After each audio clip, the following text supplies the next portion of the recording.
Hey, it's the Preacher, and it's time for a garden update. It is the 20th of March, which is a nice sunny Saturday, and we've really been working on it a couple days. Let me tell you what we've done, and let me tell you where we are with the raised beds.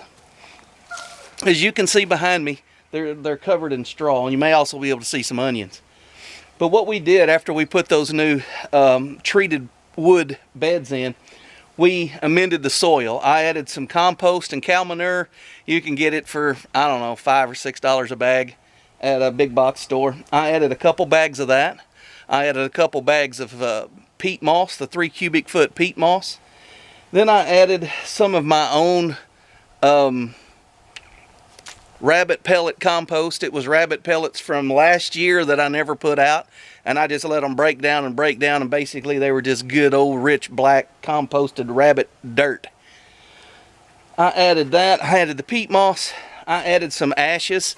I save all my ashes out of the wood stove, and I added probably 5 gallons of ashes to all the beds, and then I just dressed the top. I didn't give them a turning over. So in our first bed here, closest to the front porch, these are the Texas white onions that I started from seed from Haas Tool. Now this middle bed is also onions, and the first third of it, the bigger onions, are the Walla Walla. I got a bunch of those at Atwood's, and then the back 2/3 are purple onions. And I wanted to do purple onions from seed, but I never could find any purple onion seeds. So I also wanted to do Walla Wallas. I never could find Walla Walla seeds. So I got bunches. So I got 2/3, there's 4 rows in here. I got 2/3 of it is purple onions, Walla Walla in the front. Okay, on the bed on the end, I have Sweet Harvest onions that we started from seed. I think there's like 32 or 3 in this one, and 35 or 36 of the Texas white in the other. And I don't know how many are in this one here.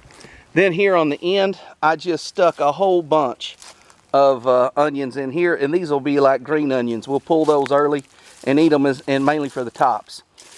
The last couple years, we've grown a determinate variety of tomatoes called Tasmanian chocolates in a couple of tubs. This year, we've planted potatoes. These are Yukon Golds. We've got Yukon Golds in this tub, and we've got Yukon Golds in that yellow tub on the end, and we're just trying to give them a break from the tomatoes. In these 4 new tubs, we are going to be planting some form of tomato. These 3 beds, the 3 cedar beds, are empty, and I plan to put zucchini in that one and squash in that one. And this one here, I'm not sure what I'll put in it. I have this big 12-foot treated wood bed, and I plan to do some carrots, spinach, Swiss chard. So basically, onions are all right there, and we've grown peppers there for like 3 years in a row.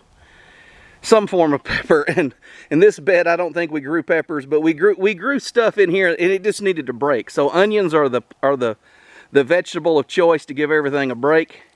All right, here's what I'm really excited about. See this arch here? Last year, I caught these muscadines on sale. This is just sitting here holding stuff down.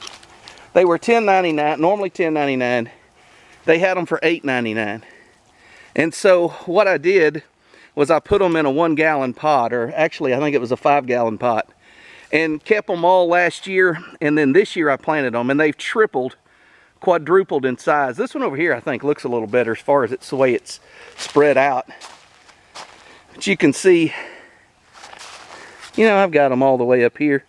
If you straighten that out, that's 4.5 foot from the bottom. So it's starting to make good vines, and I think and it's starting to bud. So it survived the -13 temps. So when you back off and look at it, I will have potatoes, tubs of tomatoes. That's kind of a perennial bed up there on the edge. And then squash, zucchini. I'm not sure what I'll put there. And then a row, that long row will be mainly greens and carrots.